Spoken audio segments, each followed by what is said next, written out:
네, 오늘은 저주 대신의 축복을 네 번째 시간인데요. 어제는 복음으로 저주를 깨트리는 방법 세 가지를 나눴습니다. 첫 번째는 recognize, 알아내라였습니다. 함께 따라하실까요? 알아내라.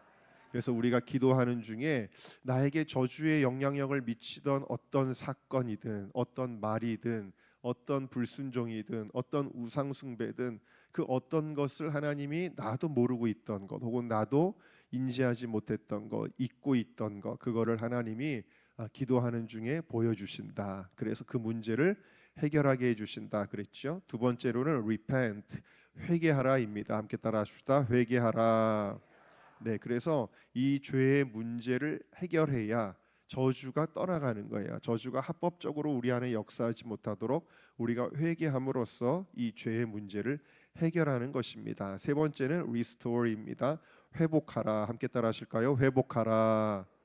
네, 회복하라. 이것은 하나님과의 관계에서만 죄의 문제를 해결하는 것이 아니라 우리가 누군가를 억울하게 했다거나 피해를 줬다거나 피눈물 나게 했던 것들이 있다면 그것이 우리에게 저주를 가져오기 때문에 우리가 그 사람에게 또 회개하고 또 보상하고 또 관계를 회복하는 그러한 것들이 우리 안에 저주를 물러가게 하는 것이다 그랬습니다.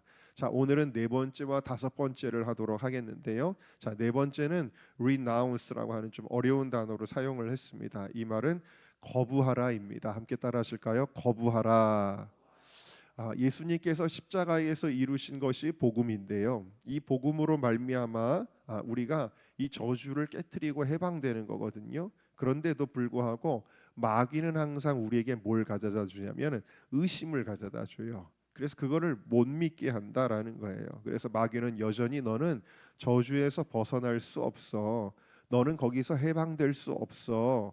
너는 여전히 거기에 매여 있을 수밖에 없어라고 사단이 우리에게 생각을 넣어주고 의심을 넣어주고 정죄를 넣어준다는 거예요. 그래서 우리의 믿음을 흔든다라는 거예요. 그러나 우리는 이럴 때마다 사단의 생각을 거부해야 됩니다. 무엇으로 거부하냐면은 진리로 거부하는 거예요. 사단은 우리에게 끊임없이 거짓말하거든요. 우리에게 구원의 확신이 없게 하고 끊임없이 흔들어요. 네가 이런 사람이었는데 네가 과연 그렇게 될 수 있을까? 말이 안 되잖아 라고 할 때 우리가 맞설 수 있는 것은 우리의 생각이나 우리의 신념이 아니라 진리입니다. 그리고 그 진리는 하나님의 말씀입니다. 자, 로마서 8장 말씀으로 우리 나갈 텐데 PPT가 안 되죠? 되나요? 네, 저기 모니터가 안 켜져 있는 것 같아요. 자, 우리 같이 읽어보겠습니다. 시작. 그러므로 이제 그리스도 예수 안에 있는 자에게는 결코 정죄함이 없나니 이는 그리스도 예수 안에 있는 생명의 성령의 법이 죄와 사망의 법에서 너를 해방하였음이니라. 아멘. 네, 이 말씀은 누군가의 말씀이 아니에요. 이 말씀은 나의 말씀입니다. 이는 그리스도 예수 안에 있는 생명의 성령의 법이 죄와 사망의 법에서 나를 해방하였습니다. 할렐루야. 네, 여러분들은 십자가를 통하여 해방된 줄로 믿습니다. 자, 우리 나는 예수님의 속죄를 믿습니다. 함께 읽어볼까요? 시작. 나는 예수님의 속죄를 믿습니다. 이 저주는 내 것이 아닙니다. 나는 예수님의 피로 구원받았습니다.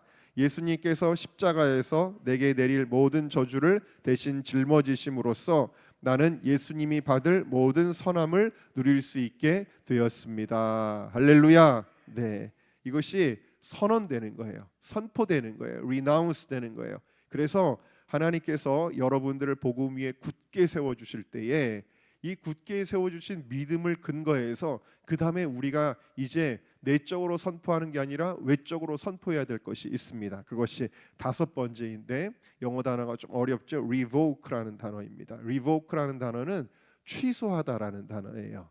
자, 무슨 얘기냐면 여러분들에게 예를 들어서 그런 예를 드렸죠. 부모가 아이를 임신했는데 그 아이를 원치 않는 임신이라 그래서 얘는 태어나지 말아야 되는데 그런 말을 막 했다고 합시다. 그러면 그것이 아무것도 못 알아듣는 아이에게도 저주가 된다라는 거예요. 그런데 이 아이는 그것을 모르잖아요. 기억도 못하고 있잖아요.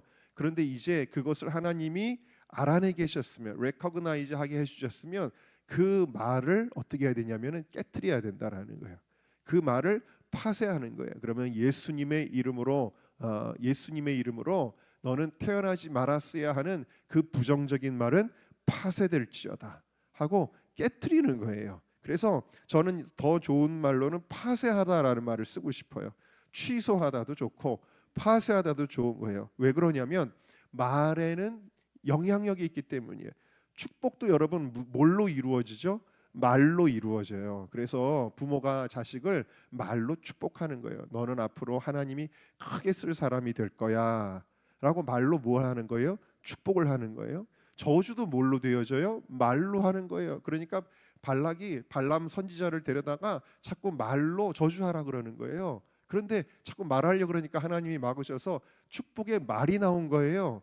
그래서 이 말이라고 하는 게 중요한 것입니다. 잠언 18장 21절 같이 읽습니다. 시작. 죽고 사는 것이 혀의 힘에 달렸나니. 자, 말에는 영향력이 있는 거예요. 그러니까 이 말이 가져오는 저주의 영향력을 취소하는 능력이 뭐냐? 그것이 바로 우리가 아까 선포한 대로 그것은 십자가다라는 거예요.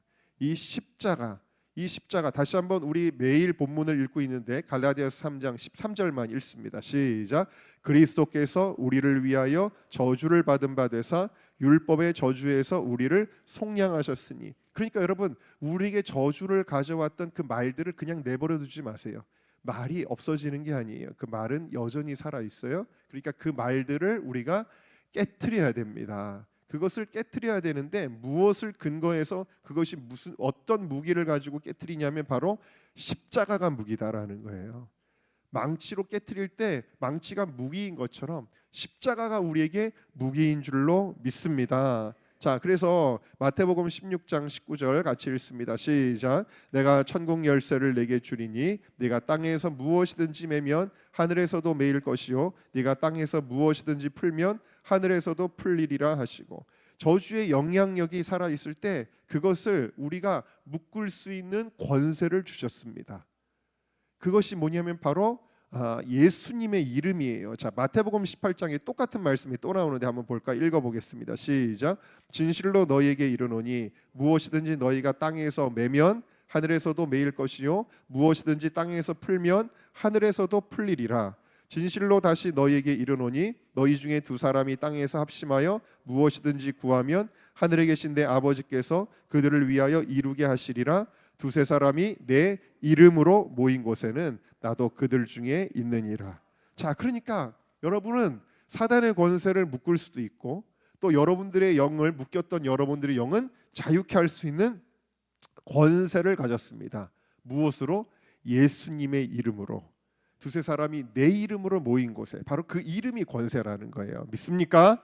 네. 그래서 예수님의 이름으로 맴으로써 사단의 모든 악한 영향력들을 묶어버릴 수 있다. 예수님의 이름으로 풀음으로써 우리의 영과 삶을 자유케 할 수 있는 줄로 믿습니다. 자, 그래서 아까 얘기한 대로 예수님의 이름으로 명하노니 부모님이 나의 출생을 저주했던 말은 파쇄될지어다. 그러면은 그 저주가 파쇄되는 거예요.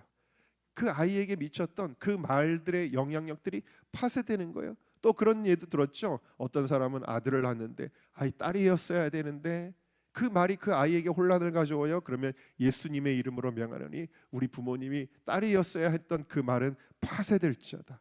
딸을 낳았는데 우리는 아들 낳고 싶었는데 왜 딸이 나왔지?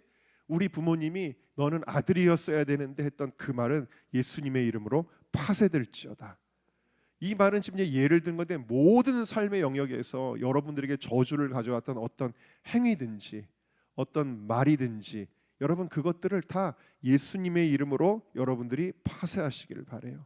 나를 저주하고 나를 학대하고 나를 부정적으로 묘사하고 했던 그 모든 영향력들을 여러분들이 이 새벽에 다 파쇄하는 거예요. 제가 단언컨대 여러분들 가운데 이 새벽에 그 기도를 하다가 어떤 이들에게 영적인 진동이 일어나게 될 것입니다. 여태까지 묶여있던 것들이 풀려질 때 여러분 사단은요 그 예수님이 간질병 들린 아이를 고쳐주실 때요 그 아이가 막 발작하게 막 했어요. 귀신이 막 너무 억울해가지고 나가는 게 싫어서 그러다가도 이제 더 이상 예수님의 이름 앞에 굴복할 수밖에 없으니까 그리고 나갑니다. 그리고 그 아이가 평온함을 얻죠. 자유함을 얻죠. 여러분 오늘 이 새벽에 그런 영적 진동이 여러분들의 삶 가운데 일어나게 되어질 줄로 믿습니다. 예수님의 이름에 권세를 주셨으니 그것으로 모든 묶여있던 것들, 여러분들에게 저주의 영향력들을 이제 다 취소해 버리는 거예요. 다 이제 더 이상 영향력을 가지지 못하도록 이 새벽에 다 산산조각 내는 여러분들이 다 되시기를 주님의 이름으로 축원합니다.